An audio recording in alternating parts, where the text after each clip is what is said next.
नमस्कार दोस्तों, एक्सेलेंट 2.0 में आपका स्वागत करता हूं। तो दोस्तों, आज हम एक ऐसे टॉपिक को लेकर बात करने वाले हैं जैसा कि एग्जाम के लिए, बोर्ड की एग्जाम के लिए बहुत ही ज्यादा महत्वपूर्ण है। कक्षा 10 की सिलेबस को अगर देखा जाए तो आप लोगों ने स्टैटिक्स जैसे चैप्टर को जरूर अध्ययन किया होगा और उसी स्टैटिक्स वाले चैप्टर से मैं एक ऐसे टॉपिक को लेकर आपको बताना चाहूंगा जो कि आपके एग्जाम के लिए, जैसा कि मैंने कहा, 4 से 6 नंबर के बीच या तो प्रश्न आपके 4 नंबर का या तो आपका प्रश्न जो होगा वो 6 नंबर जरूर पूछा जाएगा। और ये मेरी गारंटी है, आप लगभग अंशाल उठाकर देख सकते हैं या आप विद्या उठाकर देख सकते हैं या अवतार के क्वेश्चनों को मैचिंग करा सकते हैं कि हर वर्ष जो है इस प्रकार के क्वेश्चन जरूर पूछे जाते हैं। क्योंकि जो टॉपिक है वो आपका क्या है, माध्य करके है। तो माध्य के मैं लगभग कुछ ऐसे लगभग विधि को बता भी चुका हूं, जैसा कि जो इसका प्रत्यक्ष विधि होता है, ठीक है ना। प्रत्यक्ष विधि को मैं माध्य का ज्ञात करने का तरीका बता चुका हूं और आज जो आपको विधि बताने वाला हूं वो आपका विधि है कल्पित माध्य विधि, ठीक है ना। तो आज मैं आप सबको कल्पित माध्य विधि बताने वाला हूं, जैसा कि एग्जाम के लिए मैंने कहा बहुत ही ज्यादा इंपॉर्टेंट है। आइए उस चीज को समझते हैं। जैसा कि देख पा रहे हैं आप व्हाइट बोर्ड पर, उस प्रकार से हमारे पास प्रश्न में कुछ इस प्रकार से वर्ग अंतराल दिए जा रहे हैं और इन वर्ग अंतरालों की जो यहां पर बारंबारताएं हैं कुछ इस प्रकार से दी जा रही हैं। तो हम यहां पर सबसे पहले अगर बात किया जाए माध्य का जो रूल होता है, जो मैंने विधि आपसे कहा कल्पित माध्य विधि, उनका फार्मूला क्या होता है।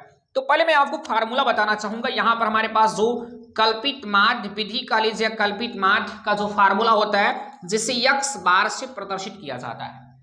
यहां कल्पित विधि आप दिखा सकते हैं। कल्पित विधि जो है आपका, मैंने कहा या कल्पित माध्य जो विधि है वो फार्मूला होता है क्या, कैपिटल ए या फिर स्मॉल ए दिखा सकते हैं। यही कल्पित ए को हम लोग कल्पित का नाम देते हैं और प्लस करके होता है क्या मित्र, तो यहां पर आपका होगा sigma F I into D I upon आपका सिग्मा एफ आई करके होता है। तो ये आपका फार्मूला होता है। ध्यान दीजिएगा, कल्पित माध्य का जो रूल कह लीजिए वो तो बताने वाले हैं, परंतु जो फार्मूला होता है A plus sigma F I D I upon sigma F I होता है, ठीक है ना। तो यहां पर एफ आई, जैसा कि हम करें फ्रीक्वेंसी को ही एफ आई का नाम देते हैं, परंतु डी आई कैसे याद करते हो उस चीज को बताने वाले। डी आई और एफ आई तो पहले से पता है, इन दोनों का मल्टीपल करके सिग्मा कर दिया जाए, इनको इनसे भाग कर दिया जाए और जो कल्पित होगा उनके साथ जोड़ दिया जाएगा, तुम्हारे पास इस प्रकार से एवरेज जो होगा वो जरूर मिल जाएगा, ठीक है ना। तो आइए सबसे पहले अगर यहाँ DI की बात करें तो DI ज्ञात करने के लिए सबसे पहले आपको वर्ग चिन्ह ज्ञात करना पड़ता है। जैसा कि वर्ग जो चिन्ह होता है उसे XI से प्रदर्शित किया जाता है।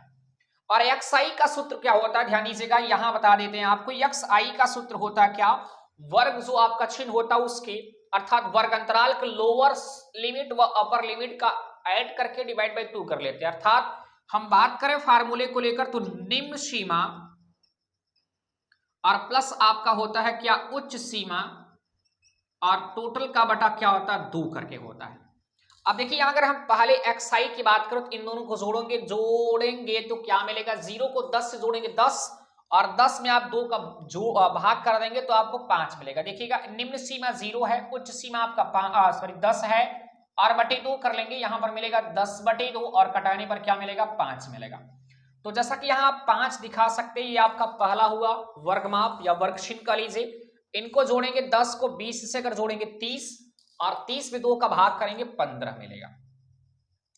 यहाँ 30 20 50, 2 का भाग करेंगे 25 मिलेगा और यहाँ पर देखिए 70 मिलेगा, 70 में 2 का भाग करेंगे 35 और देखिए यहाँ पर 90 और इनका भाग करने पर 2 का 45 मिलेगा।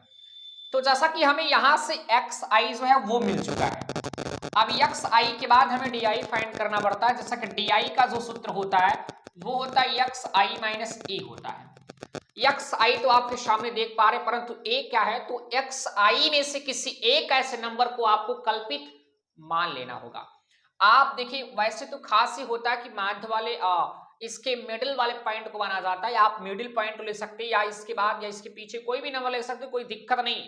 तो खास करके मिडिल पॉइंट लिया जाता है। यहाँ पर A के स्थान पर जो हमारे पास कल्पित है उसको मैं 25 जो उसको A मानता हूं। तो चलिए देखिएगा, अगर रखना चाहे XI, देखिएगा DI अगर पहला याद करना चाहे तो XI माइनस A होता है। XI इसका मान क्या है, 5 है और माइनस A की बात करो तो 25 मिलेगा। इनको घटाएंगे क्या मिलेगा हमारे पास, -20। तो देखिए -20 आपका पहला मिला।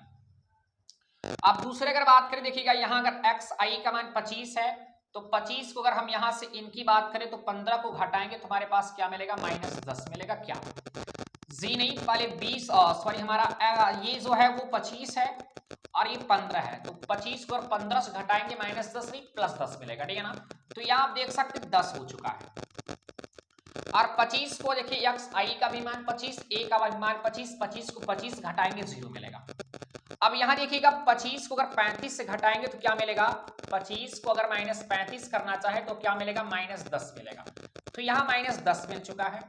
इसके बाद देखिएगा यहाँ 25 को अगर मैं 45 से घटा देता हूं, देखिएगा 5 को 5 से 0 हुआ, 4 को 2 से घटाएंगे 2 और बड़ी संख्या चिन्ह माइनस, तो मिला आपको क्या, -20 मिला। क्या मिला आपको, -20। एक बार पुनः समझिएगा। तो जैसा कि मैंने कहा DI इक्वल टू सूत्र होता है एक्स आई माइनस ए, और एक्स आई के बाद जो ए लिखा जाता है इसे कल्पित कहा जाता है। और कल्पित जैसे कि मैंने कहा कि एक्स आई में से किसी एक पद को चुन लेना है, तो मैंने इसको चुना। अब पहली अगर DI फाइंड करना चाहते हो तो एक्स आई के स्थान पर 5 लिखेंगे और ए का स्थान पर 25, तो 5 को अगर 25 से घटाएंगे तो -20 मिलेगा। सेकंड प्रक्रिया देखिएगा कि एक्स आई का मान 25 है और ए का मान एक्स आई का मान 15 है। एक्स आई का मान देखिए क्या है, -15 है, और माइनस कर लेंगे, -15 नहीं 15 है, और ए की बात करें 25, तो इनको घटाएंगे तो क्या मिलेगा, -10, तो यहां -10 होना चाहिए। पुनः 25 को 25 से घटाएंगे आप 0 मिलेगा, आप समझ पा रहे हैं। इसके बाद ध्यान दीजिएगा यहां अगर हम बात करें 25 को अगर 35 से घटाएंगे -10 से मिलेगा, पुनः 25 को 45 से घटाएंगे तो -20 मिलेगा, ठीक है ना। इस चीज को आप समझ पा रहे होंगे। चलिए इस प्रकार से हमने जब ज्ञात कर लिया, अब यहां से हमें DI भी प्राप्त हो चुका है। तो DI के बाद हमको ज्ञात क्या करना है, तो DI के बाद हमको ज्ञात करना, देखिए फार्मूले में जैसा कि मैंने कहा जब DI और FI पता तो इन दोनों का मल्टीपल, तो FI इंटू DI फाइंड करते हैं। FI आपका यहां पर है, जिससे आप मैं यहाँ F लिखा परंतु आप FI समझेंगे, और DI आपका यहाँ। तो देखिए इनका गुणा करेंगे 20 और 8 क्या होगा, तो 8 दूनी 16 अर्थात -160 हो जाएगा। और यहाँ आपके पास 9 है, 9 को अगर 10 से गुणा करेंगे तो -90 होगा। 11 को गुणा 0 में करेंगे 0 मिलेगा। 6 को गुणा 10 में करेंगे तो माइनस इधर से 60 मिल जाएगा, और इनका इनके साथ करने पर -60 यहां पे मिलेगा। इनका आप समेशन कर देना होगा, अर्थात सिग्मा FI इंटू DI ज्ञात करना है।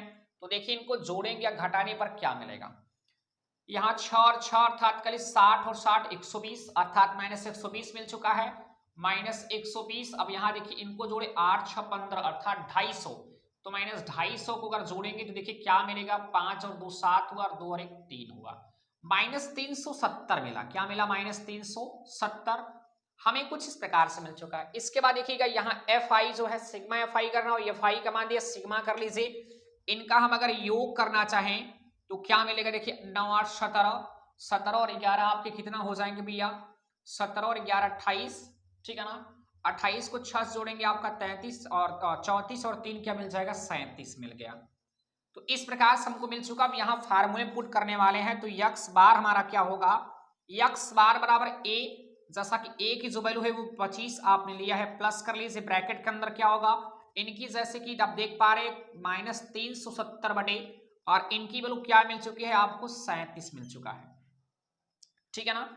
यहां हमारे पास 25 हुआ, इसके बाद प्लस कर लीजिएगा, अगर इनको इनसे भाग करें तो -10 हो जाएगा। देखिए कैसे, 37 1 37, तो -10 मिला, ब्रैकेट -10 कर लीजिए, प्लस माइनस माइनस, तो यहां पर घटाने पर आपको क्या मिल जाएगा, 15 मिलेगा। जैसा कि अगर हम बात करें यहां पर कल्पित विधि से, या कल्पित जो माध्य हमारा होगा, अर्थात x बार जो होगा वो 15 के बराबर होगा। यदि हमारे पास कुछ इस प्रकार से आंकड़े दिए जाएं तो इनका जो कल्पित विधि से इनका जो माध्य होगा कुछ इस प्रकार से इतना प्राप्त होगा। तो हमारी बात आप समझ पा रहे होंगे मित्र। अगर वीडियो कहीं दिक्कत हो रही है तो एक बार वीडियो को आप जरूर देख लीजिएगा, पुनः पीछे करके सभी डाउट आपके क्लियर हो जाएंगे, ठीक है ना। तो आज के लिए मित्र इतना ही, मिलते हैं पुनः कल आपसे और किसी एक नए टॉपिक को लेकर, जैसा कि इसमें आपके एग्जाम को लेकर मैं तैयारी कर रहा हूं, आपको तैयारी करवा रहा हूं आपके लिए, ठीक है ना। तो आप लोग अगर हमारे चैनल से नए जुड़े हुए हैं तो चैनल को आप लाइक कीजिएगा और सब्सक्राइब और दोस्तों में शेयर करना जरूर भूलें, जैसा कि आपके दोस्त भी जान पाए कि इस समय एक्सेलेंट 2.0 पर कक्षा 10वीं और 12वीं की विद्यार्थियों की तैयारी किया जा रहा, वो भी इंपॉर्टेंट क्वेश्चन या इंपॉर्टेंट टॉपिक को लेकर, ठीक है ना। तो धन्यवाद।